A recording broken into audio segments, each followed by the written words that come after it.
এই বাড়িটি প্রাক্তন সেচমন্ত্রী সুভাষ নস্করের। ক্যানিংয়ের এই বাড়ির উঠোনে ও রান্নাঘরে জল থই থই। প্রাক্তন মন্ত্রীর জীবনযাপন অত্যন্ত সাধারণ মানের, একথা বুধবারই বিধানসভায় দাঁড়িয়ে মুখ্যমন্ত্রী শুভেন্দু অধিকারী বলেছিলেন। সুভাষ নস্কর এখনো রেলওয়ে স্টেশনে বসে মানুষের সঙ্গে কথা বলেন, পাশের বাজারে বাজার করেন। আবার আমি কয়েকদিন আগে একটা ভিডিও দেখছিলাম, আমাদের বাসন্তীর প্রাক্তন এমএলএ মন্ত্রী ছিলেন সুভাষ নস্কর, তাকে দেখছিলাম যে তিনি স্টেশনে বসে আছেন। রেল স্টেশনে তাকে একজন সোশ্যাল মিডিয়া ভাইরাল করেছে। তাকে বলছেন যে সুভাষ দা, আপনি এখানে প্রত্যেকদিন আসেন?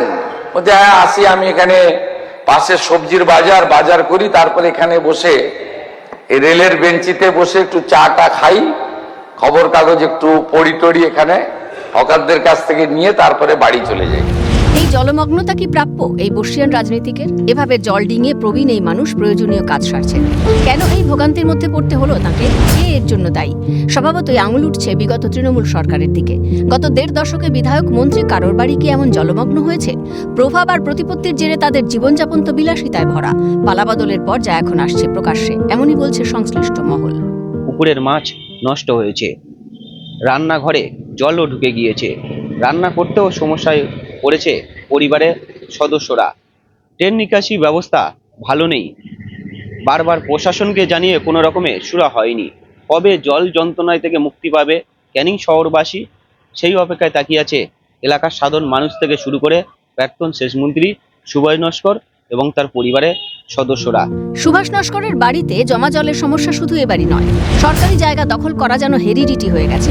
প্রাক্তন মন্ত্রী তীব্র ক্ষোভ প্রকাশ করলেন আগের তৃণমূল সরকারের বিরুদ্ধে।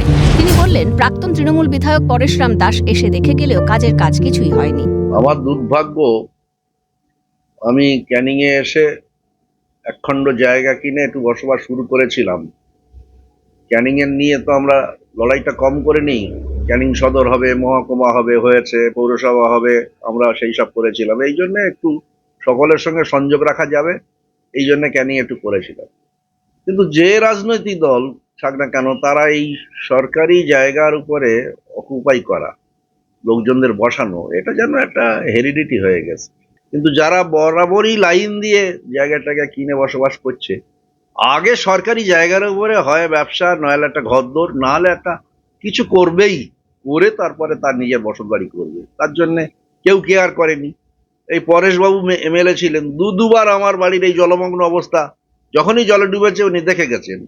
আমি বলি ধন্যবাদ আপনাকে, কিন্তু কিছু একটা করুন না। হবে হবে হবে, কেউ করছে না। জানি না এই কতদিন এইরকম হতে হবে। আমি বাড়ি আর কত উঁচু করবো বলো দেখি। এই জল যন্ত্রণা থেকে মুক্তি পেতে আগের স্থানীয় পঞ্চায়েত থেকে শুরু করে ক্যানিং একের বিডিও এবং প্রাক্তন তৃণমূল বিধায়ককে একাধিকবার লিখিত ও মৌখিকভাবে জানানো হয়েছে, কিন্তু প্রশাসনের তরফ থেকে কোনো স্থায়ী সুরাহা বা হেলদোল ছিল না। দিব্যি সরকারি খালি জায়গাটা যদি একটু ফাঁকা রেখে সবাইকে একটা কষান যদি দেয়, পঞ্চায়েত হোক বিধায়ক হোক, যে আগে ড্রেনের জায়গাটা ফাঁকা রেখে তবে আপনারা করুন কিছু, এই কথাটা কেউ বলেনি। কেন বলেনি আমি জানি না। আমি নিজে কয়েকবার ড্রেন পরিষ্কার করেছি, বিডিওর কাছে গিয়ে লোক দিয়ে ড্রেন পরিষ্কার করে তবে জল ছাড়িয়েছি। না, কোনোদিন দেখে।